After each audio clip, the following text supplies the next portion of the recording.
Hello दोस्तों। आज की कहानी का नाम साइको किलर और मैं आपका दोस्त रवि कुमार। तो चलो शुरू करते हैं आज की एक और नई डरावनी भूतिया कहानी। उसके पहले आप हमारे YouTube चैनल में नए हो तो तुरंत सब्सक्राइब कर लो, क्योंकि हम रोज़ 8 बजे ऐसे ही रोज़ नई डरावनी भूतिया कहानी लेके आते हैं आपके लिए। तो चलो कहानी शुरू करता हूँ। मैं राज, और ये कहानी मेरे ऊपर ही है, क्योंकि मेरा दोस्त श्याम इस दुर्घटना से पीड़ित हो चुका था, जिसके कारण वो साइको बन गया। तो मैं बताने वाला हूँ आज मेरे दोस्त श्याम की कहानी। श्याम और मैं एक ही स्कूल में पढ़ा करते थे। श्याम के फैमिली वाले बहुत ज़्यादा गरीब थे, पर तब भी वो अपने बेटे के लिए एक एक रुपए जुगाड़ करके उसे प्राइवेट स्कूल भेजा करते थे।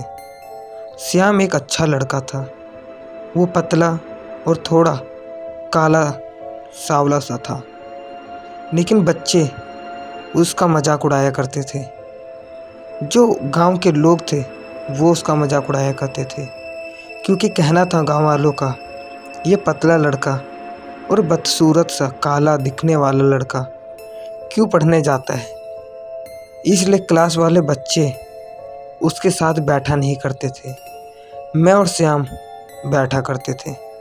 मुझे श्याम से कोई भी तरह की नफरत नहीं था, क्योंकि श्याम दिल का साफ लड़का था। श्याम हंसी मजाक सिर्फ मेरे साथ ही किया करता था, क्योंकि टीचर भी उसको फालतू बातों पर मारा करती थी।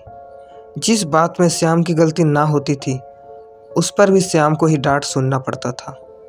गांव वाले अपने बच्चों को कहते थे श्याम के साथ कोई भी नहीं खेलेगा, क्योंकि वो पहला सा गरीब और दूसरा पतला और काला सा बदसूरत सा लड़का।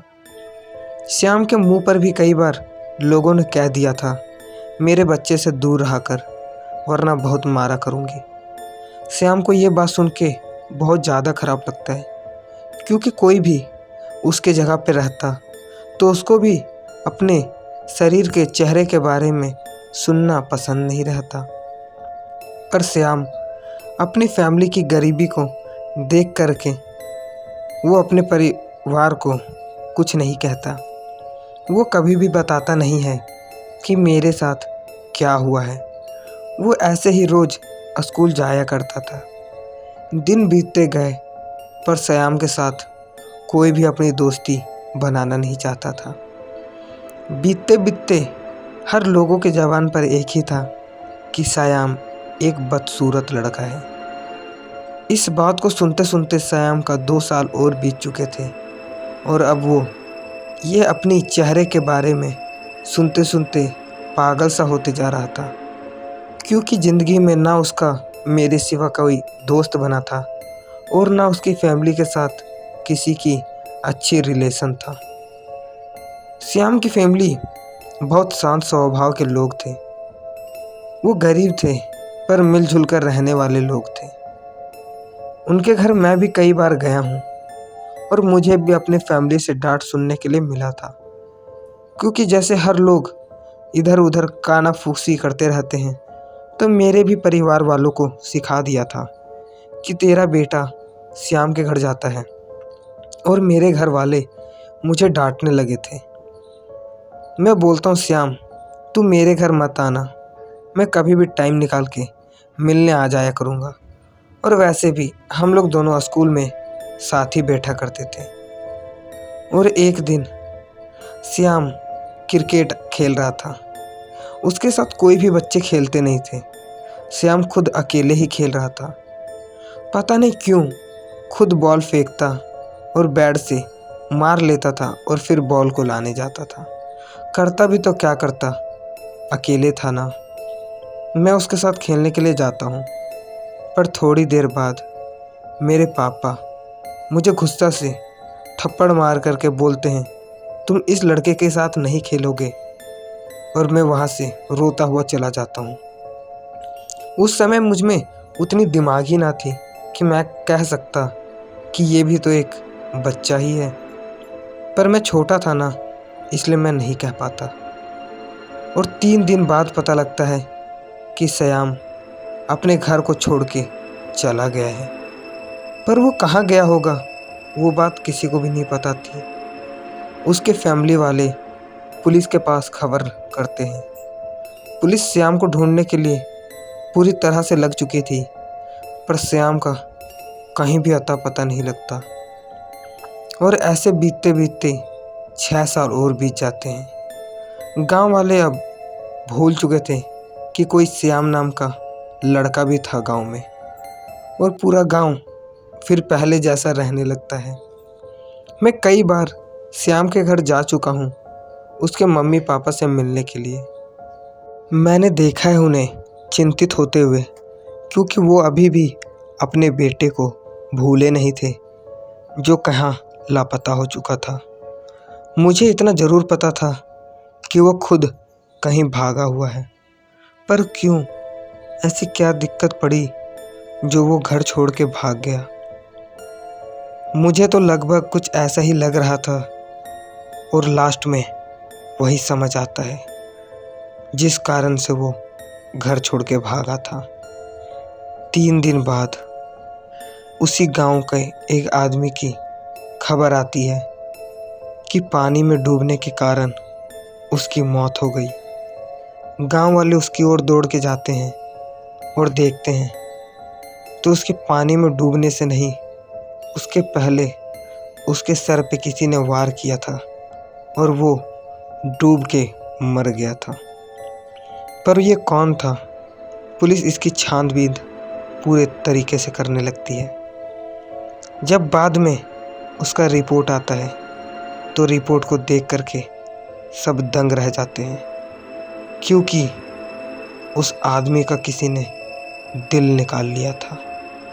पर ऐसा कैसे हो सकता है और कौन कर सकता है ये गंदा काम? पुलिस पूरी तरह से उस कैदी को ढूंढने के लिए लग चुकी थी, पर कुछ भी खबर और कुछ भी सुराग नहीं मिलता। 2 दिन बाद फिर से ऐसा ही घटना देखने को आता है। पुलिस पूरी प्रयास कर रही थी कि ये कैदी मिल जाए, पर ये कैदी तो एक भी सुराग छोड़ ही नहीं रहा था, तो पुलिस को मिलता भी क्या।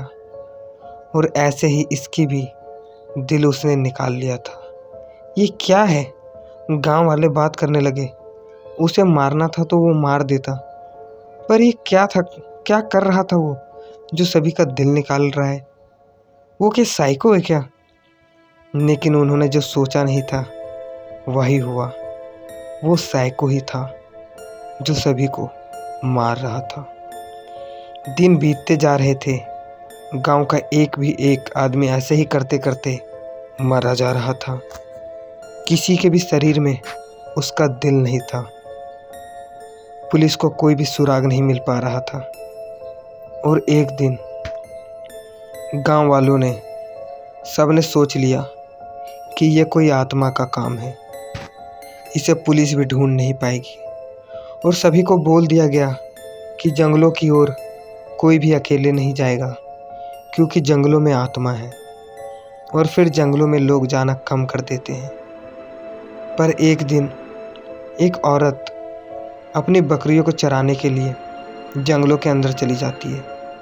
वो सोचती है कोई भी आत्मा नहीं है, आत्मा क्या दिल निकालता है? पर उसकी भी बात हो सकती है सही हो।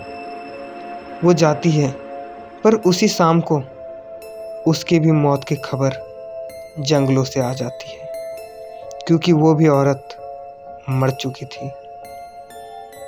जब ऐसे घटना सामने आने लगी तो पुलिस ने वहाँ पे अपने 2-3 पुलिस को वहाँ पे घेराबंदी के लिए लगा दिया गया, कि पुलिस निगरानी रख रहे थे कि क्या कोई जंगलों में जाता है क्या। पर जंगलों में अब कोई भी नहीं जाता था। दिन बीतते गए और किसी की भी खबर नहीं आ रही थी।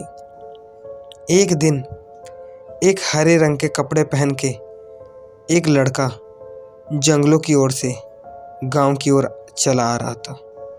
पुलिस उसे पूछती है, तुम कहाँ के हो और तुम कौन गांव के रहने वाले हो?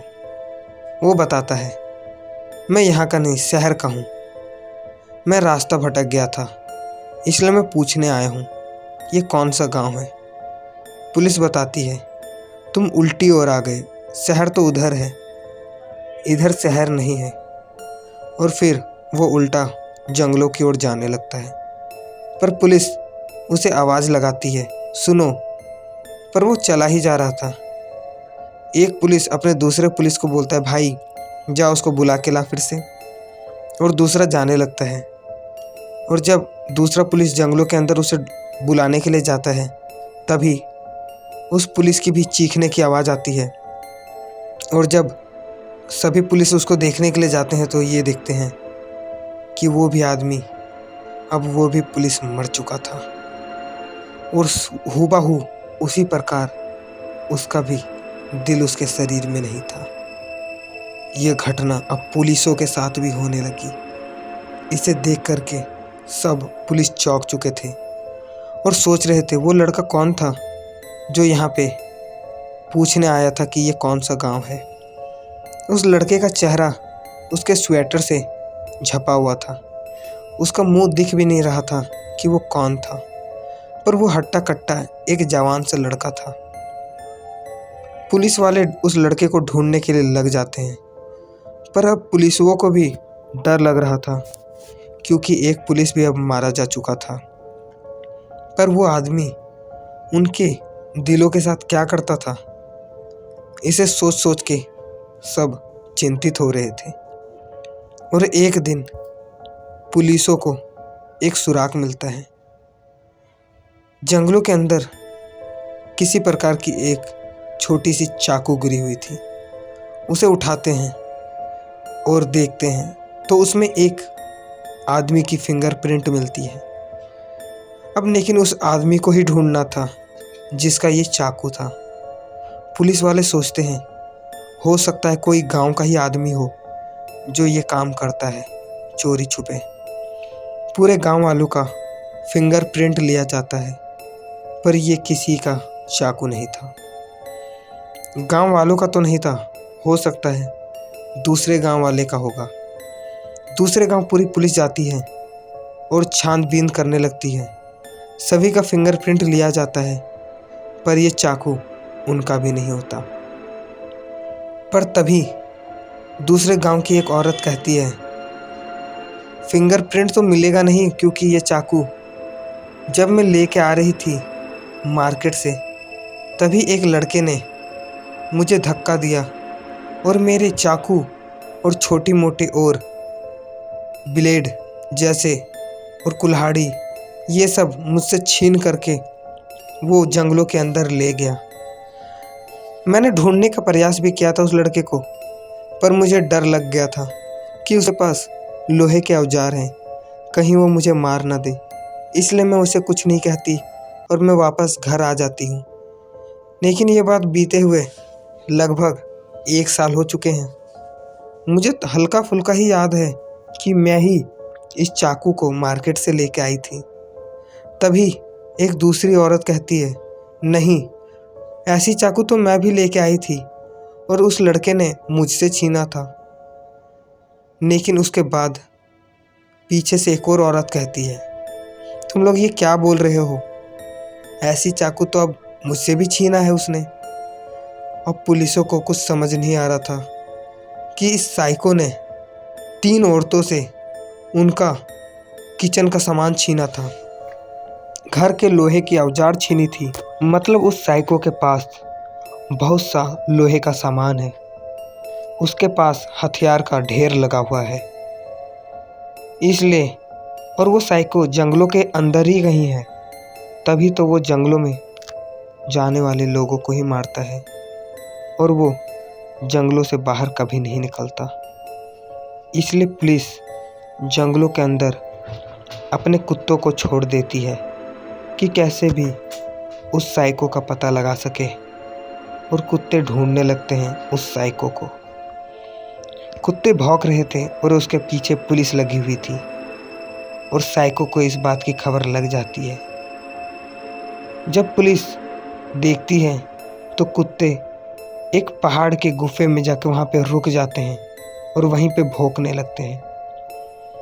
जब पुलिस उस गुफा के अंदर जाती है तो देखती है कि वहाँ पे एक आदमी जो पुलिस वालों को गांव का पूछ रहा था, वही आदमी बैठा हुआ है और उसके पहाड़ में कई लोगों के दिल टंगे हुए हैं। इस बात को पुलिस देख करके पूरी तरह से डर चुकी थी और उसको कहती है, हाथ खड़ा कर लो वरना मारे जाओगे। और वो तभी एक कुल्हाड़ी उनकी ओर फेंकता है और पुलिस उसके पैर में मारना चाहती थी गोली, पर सीधे उसके सर में जाके लगती है और वो साइको वहीं पे मर जाता है।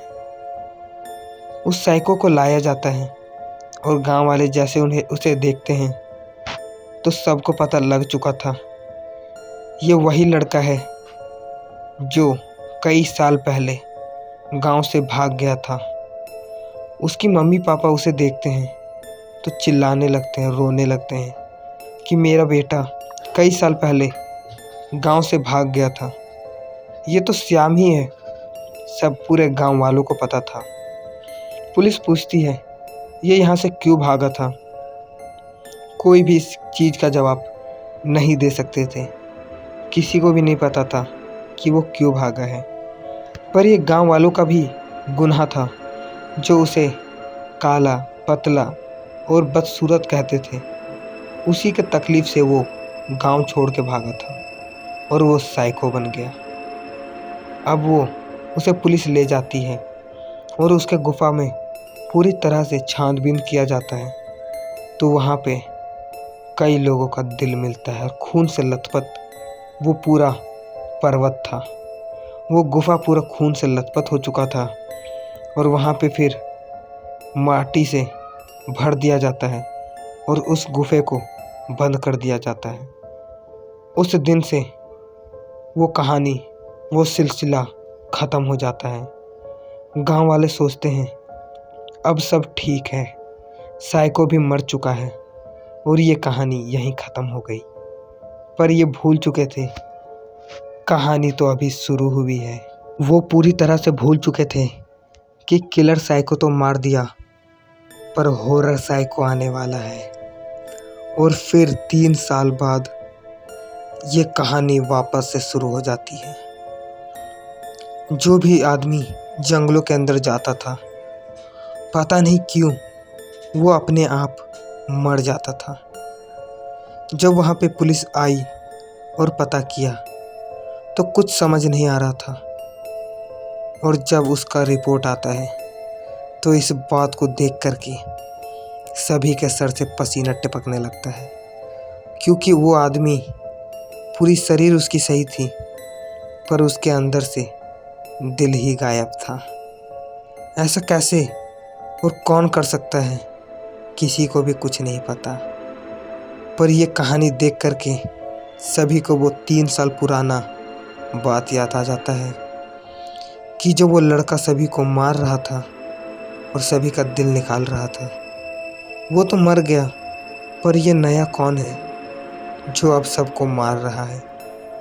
हर रोज़ अब 2 या 3 लोगों की मौत शुरू हो चुकी थी।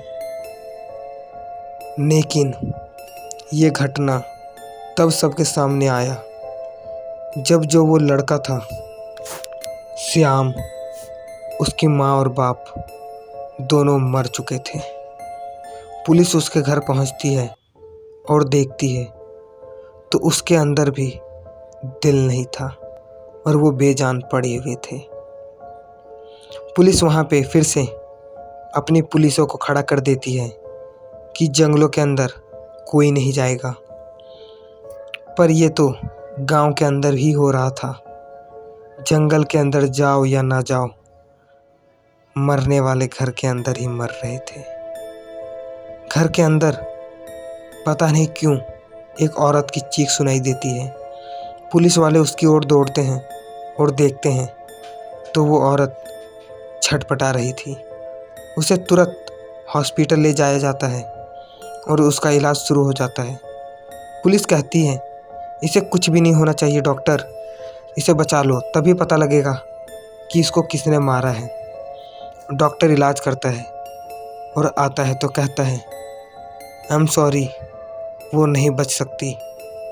पर पुलिस कहता है क्यों, वो अभी जिंदा है ना। डॉक्टर कहता है वो तो कब की मर चुकी है, पर पता नहीं कौन सा आत्मा, क्या है इसके अंदर जो इसे अभी भी जिंदा कर रही है। लेकिन जिसका ये शरीर है वो तो कब की मरी हुई है, क्योंकि उसके अंदर दिल ही नहीं है। पुलिस को ये बात सुन करके इतना बड़ा झटका लगता है कि वो सोच भी नहीं सकते थे। ऐसा कैसे हो सकता है कि कोई आदमी जिंदा हो पर उसके अंदर दिल ही ना हो। पुलिस भी अब थरथरा रही थी वहाँ पे खड़े रहने के लिए। और फिर कई पुलिस वहाँ से अपना इस्तीफ़ा लेकर के जाने लगते हैं। कहते हैं जान रहेगी तो हम कोई और भी काम करके रह सकते हैं, पर यहाँ पे एक ऐसी आत्मा का साया है जो सभी को मार रहा है। गांव वालों को भी अब धीरे धीरे पता लगने लगता है कि वही साइको है जो 3 साल पहले सभी को मार रहा था। पर उसने अपने ही माँ बाप को क्यों मार दिया, अब ये बात तो वही बता सकते थे। पर वो तो मर चुके थे और गांव वाले पूरी तरह से डर चुके थे। आप लोग मेरी बातों पे मत जाना कि ये शायरी है, ये डरावनी स्टोरी मैंने ही देखी थी अपने आँखों से, और मैं ये कभी भूल नहीं सकता मेरे ही गांव की ये घटना। अभी तो थोड़ी शांत है पर ये कभी भी स्टार्ट हो सकती है। गांव वाले जब डर चुके थे तो सब अपने बचाव के लिए गांव छोड़ के जाने लगते हैं। पर वो जाते तो जाते कहाँ, क्योंकि वो कहीं भी रहते थे तब भी वो साइको उन्हें मार दे रहा था। गांव वाले इससे बचने के लिए उपाय सोचने लगते हैं और वो तभी सोचते हैं क्यों ना हम एक बाबा को बुलाएं जो इस साइको से हमें छुटकारा दे सके। और फिर एक बाबा को बुलाया जाता है जो कई वर्षों पहले तपस्या करते थे और वो अभी कब्रिस्तान में रहते हैं। कई लोग मिल कर के कब्रिस्तान जाते हैं और उन बाबा को बोलते हैं हमारे गांव में एक साइको है। इतना बोला ही था गांव वालों ने, तभी बाबा कहते हैं मुझे सब पता है, बताने की ज़रूरत नहीं। वो साइको तुम्हें मार रहा है, यही ना, और वो मारेगा भी, तुम लोग कुछ नहीं कर सकते। गांव वाले पूछते हैं क्यों, तभी बाबा कहते हैं तुम लोगों ने उसे पागल करके मार दिया तो क्या तुम मर नहीं सकते। गांव वाले पूछते हैं हमने क्या किया, हमारा क्या कसूर है, हम तो उससे बात भी नहीं करते थे। बाबा कहते हैं यही तो तुम्हारा कसूर है। एक गरीब घर का बच्चा जो बचपन से अपनी बुराई, अपनी सूरत की बुराई सुनता आए, वो इतनी तकलीफ़ में था, पर तुम लोगों ने उसके साथ देने के बावजूद तुम उसका मज़ा लेते रहे, उसकी बेइज्जती करते रहे। वो बेचारा रात दिन तड़पता रहा, रोता रहा। उसके पास हिम्मत नहीं था कि वो अपने माँ बाप से कुछ बात भी कर सके, पर वो करता भी क्या। दिन बीतते गए और वो पागल होना शुरू कर दिया। एक दिन उसने अपने माँ बाप से ही पूछ लिया कि आप लोगों ने मुझे काला क्यों पैदा किया, क्यों मुझे बदसूरत बनाया। पर उसके माँ बाप क्या कहते, वो तब भी अपने बच्चे से इतना प्यार करते थे। वो कहते हैं तू बदसूरत नहीं, तू बहुत अच्छा है। पर वो साइको बन ही चुका था। वो अपनी माँ को उसी समय एक लोहे के औजार से मार देता है। उसकी माँ का सर वहीं पे फट जाता है और तभी वो लड़का अपने घर से भाग जाता है। उसकी माँ उस समय इलाज करवा के बच तो जाती है, पर साइको उसके बाद वापस नहीं आता। क्यों तुम लोग उसके साथ अत्याचार करते थे, क्यों उसके साथ बात नहीं करते थे। क्या वो इंसान ही था, तुम ही ने उसे साइको बनाया है। तो उसका वार भी तुम सहो। वो बाबा के सामने गिड़गिड़ाने लगते हैं। बाबा, उससे छुटकारा पाने का कोई रास्ता बता दो, हम लोग वरना मर जाएंगे। उसने बहुत लोगों को मार दिया है, हमसे गलती हो गई। ये गिड़गिड़ाने लगे। बाबा कहते हैं ठीक है, पर जहाँ पे वो रहता था, जहाँ पे वो लोगों का दिल रखता था, उस जगह मुझे ले चलो। और सब उस जगह जाने लगते हैं, जंगलों में। देखते हैं तो पुलिस वालों ने वहाँ पे मिट्टी भर दिया था। मिट्टी को हटाने का प्रोसेस तुरंत चालू हो जाता है। सब उस मिट्टी को हटाने लगते हैं और मिट्टी को हटा करके देखते हैं तो पूरा काला काला वहाँ पे पूरी पत्थर में हो चुका था। बाबा कहते हैं यहाँ पे मेरे सिवा और कोई नहीं रहेगा, तुम लोग सब बाहर रहोगे। और वहाँ पे बाबा बीच में एक गोला सा घेरा बना देते हैं और सभी लोग बाहर उस गोले के अंदर खड़े हो जाते हैं। बाबा कहते हैं जब तक मेरा पूजा समाप्त ना हो तुम लोग इस घेरे से बाहर नहीं निकलोगे। जो भी निकलेगा वो मरता जाएगा, कोई भी नहीं बचेगा। और मेरा पूजा बहुत समय का है, कम से कम 3 घंटे लगेंगे। तब तक तुम लोग यहीं पर रहोगे, इसी घेरे के अंदर। गांव वाले कहते हैं ठीक है, और सब उस बड़े से घेरे के अंदर खड़े हो जाते हैं। क्योंकि गांव के आधा लोग तो मर ही चुके थे, बचे आधा लोग, लगभग 50 लोग उस घेरे के अंदर खड़े थे। और आपको पता नहीं होगा, मैंने आपको पहले भी बता चुका हूँ, ये कहानी मैंने अपनी आँखों से देखी है। मैं खुद मैं उस घेरे के अंदर खड़ा था। बाबा उस पत्थर के अंदर चले जाते हैं और वहाँ पे बाबा मंत्र पढ़ने लगते हैं। अंदर से कई प्रकार के चीखने, चिल्लाने, रोने की आवाज़ सुनाई दे रही थी। सबको लग रहा था कि बाबा उस आत्मा को भगा रहे हैं।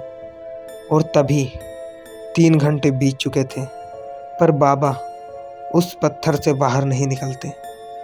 अब 4 घंटे बीत चुके थे, पर वो बाबा अभी भी उस पत्थर से बाहर नहीं निकले थे। वो जो गुफा था वो अभी भी शांत पड़ा हुआ था। बाबा अंदर गए हुए 4 घंटे बीत चुके हैं, पर अभी भी क्यों नहीं आ रहे। तभी गांव के एक आदमी सुरेश, वो कहता है मैं देख के आता हूँ कि बाबा अंदर क्या कर रहे हैं। गांव वाले कहते हैं नहीं, बाबा ने हमें मना किया है। तभी वो कहता है तो क्या बाबा नहीं आएंगे तो हम रात भर यहीं खड़ा रहें। और वो घेरे से बाहर निकल करके उस गुफा के अंदर चला जाता है। उसका जोर का चीख सुनाई देता है और तभी सुरेश का बेटा उस घेरे से निकल करके वो अपने पिताजी को देखने चला जाता है। और तभी उन दोनों की आवाज़ वहाँ से जोर की चीख से सुनाई देती है। अब दोनों में से कोई भी बाहर नहीं आ रहा था। गांव वाले समझते हैं कि वो दोनों मर चुके हैं, पर बाबा भी तो उस गुफा के अंदर थे, क्या वो भी मर गए। अब गांव वालों का इस घेरे से बाहर निकलने का हिम्मत नहीं हो रहा था। और तभी उसके अंदर से एक आदमी निकलता है जिसने हरे रंग का स्वेटर पहना था। उसका मुंह थोड़ा सा भी नहीं दिख रहा था, पूरा काला काला सा वो निकलता है। उसके हाथ में एक बड़ा सा चाकू और उसके दूसरे हाथ में सुरेश और उसका बेटा था। वो उसे घसीट के बाहर लेते आ रहा था और उसे वहीं फेंक देता है और वो फिर गुफा के अंदर चला जाता है। जब सुरेश की बीवी उसे देखने के लिए दौड़ के उसके पास जाती है तो पता लगता है कि सुरेश का तो दिल ही नहीं है। और जब वो अपने बेटे को देखती है तो उसका भी दिल उसके शरीर से बाहर होता है। तुरंत वो दौड़ करके घेरे के अंदर आ जाती है और फिर गांव वालों का हिम्मत नहीं होता घेरे से बाहर निकल के जाने का, क्योंकि अब सबको पता था बाबा भी अब मर चुके हैं। क्या ये बाबा इस साइको को नहीं भगा पाते? और क्या अब ये गांव वाले क्या कर सकते हैं इस साइको से बचने के लिए? क्या ये इसी घेरे के अंदर ज़िंदगी भर रह जाएंगे? कि ये यहाँ से भाग करके गांव में जाएंगे। ये सुनेंगे हम अगली कहानी इसी के साइको किलर पार्ट 2 में। आपने हमारे YouTube चैनल को सब्सक्राइब नहीं किया तो कर लो, और हम हर रात 8 बजे लेके आएंगे आपके लिए भूतिया कहानी। तब तक के लिए डरते रहो, डराते रहो।